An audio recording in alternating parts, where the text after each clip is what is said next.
ઉના નગરપાલિકાને બિનહરીફ કરાવવા માટે ભાજપના નેતાઓ એવી ગુંડાગીરી ઉપર ઉતરી આવ્યા છે કે આજે આમ આદમી પાર્ટીના ઉમેદવાર ભાઈ અજયભાઈ ઉપર ફાયરિંગ થયું છે। ગુજરાતની અંદર બિહાર અને યુપી જેવી સ્થિતિનું નિર્માણ આ ભાજપની સરકારે અહીંયા કર્યું છે। સ્થાનિક સ્વરાજ્યની ચૂંટણીઓ માટે મતદાન થવામાં માત્ર થોડાક જ કલાકો બાકી છે। ચૂંટણીઓ પહેલા હવે અસામાજિક તત્વો બેફામ બન્યા છે। ત્યારે ગીર સોમનાથના ઉનાથી એક ખબર સામે આવી છે, જેમાં ઉના નગરપાલિકાના આમ આદમી પાર્ટીના ઉમેદવાર અજય બાંભણિયા પર અજાણ્યા શખ્સોએ ફાયરિંગ કર્યું છે।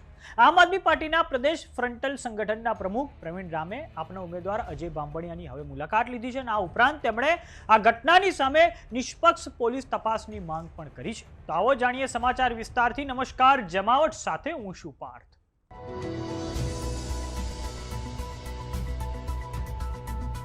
સ્થાનિક સ્વરાજ્યની ચૂંટણીઓ માટે 26મી એપ્રિલે સમગ્ર ગુજરાતમાં મહાનગરપાલિકા, નગરપાલિકા, તાલુકા પંચાયત અને જિલ્લા પંચાયતની 10,000 બેઠકો માટે મતદાન થવાનું છે। ત્યારે ગીર સોમનાથના ઉનામાં આમ આદમી પાર્ટીના ઉમેદવાર અજય બાંભણિયા પર ફાયરિંગની ઘટના સામે આવી છે, જેનાથી સમગ્ર પંથકમાં ચકચાર મચી જવા પામી છે। આપના ઉમેદવાર અજય બાંભણિયાનો આરોપ છે કે ગઈકાલે રાત્રે આશરે 10 વાગ્યાના અરસામાં તેઓ પોતાની કારમાં તપોવન પાટિયા પાસેથી પસાર થઈ રહ્યા હતા, ત્યારે બાઇક પર આવેલા બે અજાણ્યા શખ્સોએ તેમની કાર પર અચાનક ફાયરિંગ કર્યું હતું અને હુમલાથી બચવા તેમણે સમય સૂચકતા વાપરી કાર દોડાવી મૂકી જીવ બચાવ્યો હતો। ઘટનાની જાણ થતાં જ હવે ગીર સોમનાથના એસપી જયદીપસિંહ જાડેજા સહિતનો પોલીસ કાફલો ઘટના સ્થળે પહોંચી ગયો હતો અને પ્રાથમિક તપાસમાં પોલીસને ફાયરિંગના કોઈ પણ પુરાવા કે કારતૂસ મળ્યા નથી। હકીકત જાણવા માટે એફએસએલની મદદ પણ લેવામાં આવી રહી છે।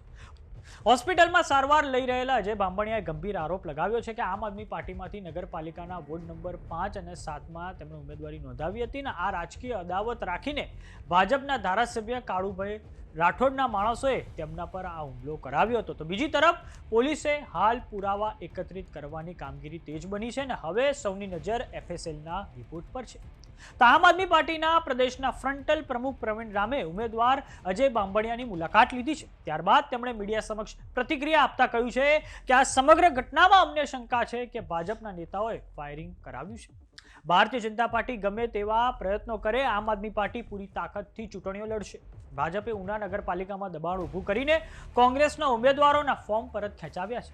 આ પછી આમ આદમી પાર્ટીના ઉમેદવારો પર પણ દબાણ કરવામાં આવ્યું હતું। હવે હું જનતાને અપીલ કરવા માંગુ છું કે આ સમગ્ર ઘટનાનો બદલો ચૂંટણીઓમાં લેવામાં આવે, સમગ્ર ઘટનાની નિષ્પક્ષ તપાસ થાય અને તમામ આમ આદમી પાર્ટીના ઉમેદવારોને પોલીસ પ્રોટેક્શન પણ આપવામાં આવે તેવી અમે માંગ કરી રહ્યા છીએ। તો આવો સાંભળીએ પ્રવીણ રામે શું કહ્યું છે।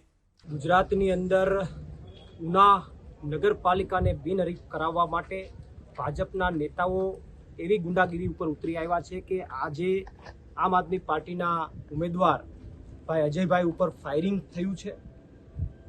ગુજરાતની અંદર બિહાર અને યુપી જેવી સ્થિતિનું નિર્માણ આ ભાજપની સરકારે અહીંયા કર્યું છે। ઉના નગરપાલિકા બિનહરીફ કરાવવા માટે કોંગ્રેસનો એક પણ ઉમેદવાર નહીં, બધાના ફોર્મ ખેંચાવી લીધા। આમ આદમી પાર્ટીના ઉમેદવારોના ફોર્મ ખેંચાવવા માટે પૂરું દબાણ, એમના ટેકેદારો પાસે સોગંદનામા કરાવ્યા, છતાં પણ આમ આદમી પાર્ટીના અજયભાઈ જેવા મજબૂત લોકોએ એમના ફોર્મ પરત ન ખેંચ્યા। એ વાતનું પેટમાં દુખતું હોવાના કારણે અને અગાઉ 6 મહિના પહેલા પણ અહીંના ભાજપના નેતાઓના અમુક ભ્રષ્ટાચાર ખુલ્લા કરવાની વાતોને લઈને અમને શંકા છે કે આજે જે ફાયરિંગ થયું છે એ ભાજપના નેતાઓ દ્વારા કરાવવામાં આવ્યું છે। અજયભાઈ ઉપર જે ફાયરિંગ થયું છે સદનસીબે એ બચી ગયા છે, પરંતુ આ ઘટના બહુ મોટી ઘટના છે। સરકાર એટલા માટે બેઠી હોય કે ગુંડાઓને દબાવી દે, એને પૂરા કરે, પરંતુ સરકાર જ્યારે ભાજપના નેતાઓ જ્યારે પોતે ગુંડા બની જાય ત્યારે ગુજરાતની જનતાને મારી અપીલ છે કે આવનારી નગરપાલિકા અને સ્થાનિક સ્વરાજ્યની ચૂંટણીની અંદર આમનો ચોક્કસથી બદલો લેવો જોઈએ અને સરકાર અને જે ભાજપના નેતાઓ છે એને પૂરા કરવાનું કામ કરવું જોઈએ। આ આજની જે ઘટના છે ખૂબ જ નિંદનીય ઘટના છે અને આજે આમ આદમી પાર્ટી વતી હું અને માનનીય સેજલબેન અમે અહીંયા હોસ્પિટલે મુલાકાત માટે આવ્યા છે। અત્યારે અહીંયાથી અમે કહીએ છીએ કે અજયભાઈ ચૂંટણી લડશે, પૂરી તાકાતથી લડશે। આમ આદમી પાર્ટીની ચૂંટણી પૂરી તાકાતથી ઉનામાં લડાશે। જેને રોકવું હોય એને રોકી લે, કોઈ પણ જાતની ચૂંટણીની અંદર પીછેહટ નહીં થાય। જેને રોકવાનો પ્રયત્ન કર્યો છે એને સીધો જવાબ છે કે આનાથી ડરવાના નથી, હિંમત હારવાના નથી। તમે ફાયરિંગ કરાવો છો, તમે કેસ કરો છો, તમે ફરિયાદ કરો છો।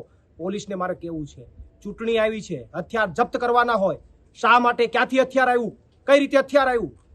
આ વ્યક્તિએ અજયભાઈએ 6 મહિના પહેલા લખાવેલું છે, પોલીસ સ્ટેશનની અંદર સોગંદનામું કરેલું છે કે આ મારી ઉપર હુમલો થવાની શક્યતા, શા માટે કાર્યવાહી ન થઈ, શા માટે પોલીસ પ્રોટેક્શન ન અપાયું? શંકાના દાયરામાં તંત્ર પણ છે. ત્યારે સરકારને અને તંત્રને સીધા સવાલો છે.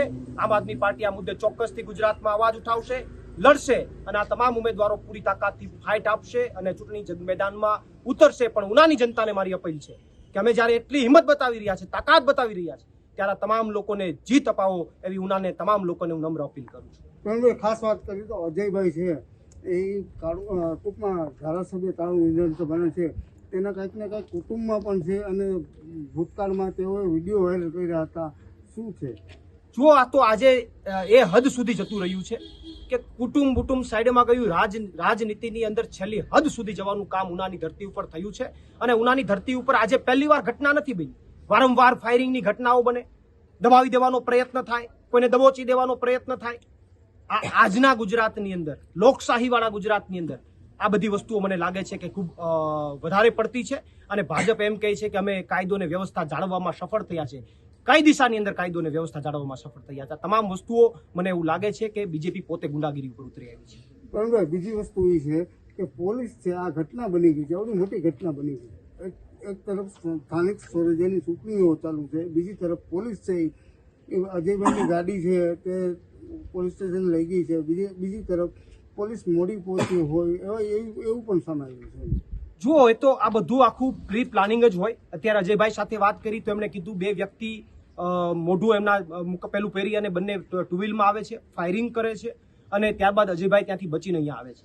તો પોલીસ પ્રશાસન મોડી આવે, પોલીસ પ્રશાસન પ્રોટેક્શન ન આપે, પોલીસ પ્રશાસનની હાજરીની અંદર ચૂંટણી હોવા છતાં હથિયાર નીકળે, આ બધી વસ્તુઓ શંકાના દાયરામાં છે. અને વાત રહી અહીંયાથી મારી પોલીસ તંત્રને અને સરકારને સીધી માંગ છે કે તાત્કાલિક ધોરણે આમની નિષ્પક્ષ તપાસ સાથે સાથે અજયભાઈની ફરિયાદ લેવામાં આવે અને ફરિયાદ લઈ અને એમની ઉપર તાત્કાલિક ધોરણે કાયદેસરની કાર્યવાહી કરવામાં આવે. અને આજથી જ અજયભાઈ અને અમારી આમ આદમી પાર્ટીના તમામ ઉમેદવારોને પોલીસ પ્રોટેક્શન આપવામાં આવે એવી આમ આદમી પાર્ટી વતી મારી માંગ છે. ઓકે. તો આ મામલે વિસાવદરના ધારાસભ્ય ગોપાલ ઇટાલિયાની ફેસબુક પર એક પ્રતિક્રિયા સામે આવી છે, જેમાં તેમના દ્વારા કહેવામાં આવ્યું છે કે ઉના નગરપાલિકામાં આમ આદમી પાર્ટીના ઉમેદવાર શ્રી અજયભાઈ બાંભણિયા જતા હતા ત્યારે તેમની ઉપર ભાજપના લોકો દ્વારા ફાયરિંગ કર્યું હોવાના પ્રાથમિક સમાચાર મળ્યા છે. હાલ અજયભાઈને હોસ્પિટલમાં છે, તેઓની સારવાર થાય પછી વિગતવારની ઘટના જાણી શકાશે. તો હવે દર્શક મિત્રો, 26મી એપ્રિલે એટલે કે પરમ દિવસે સ્થાનિક સ્વરાજ્યની ચૂંટણીઓ માટે મતદાન છે, ત્યારે આપ સૌને અપીલ છે કે મત કરવાનું ભૂલતા નહીં. તો સમાચારોમાં અત્યારે બસ આટલું. જોતા રહો જમાવટ. જો તમે અમને યુટ્યુબ પર જોઈ રહ્યા તો સબસ્ક્રાઇબ કરો, જો તમે અમને ફેસબુક પર જોઈ રહ્યા તો ફોલો કરો, સાથે જ અમારી વોટ્સએપ ચેનલ આવી ગઈ છે, જોઈન કરવાનું ના ભૂલતા. નમસ્કાર.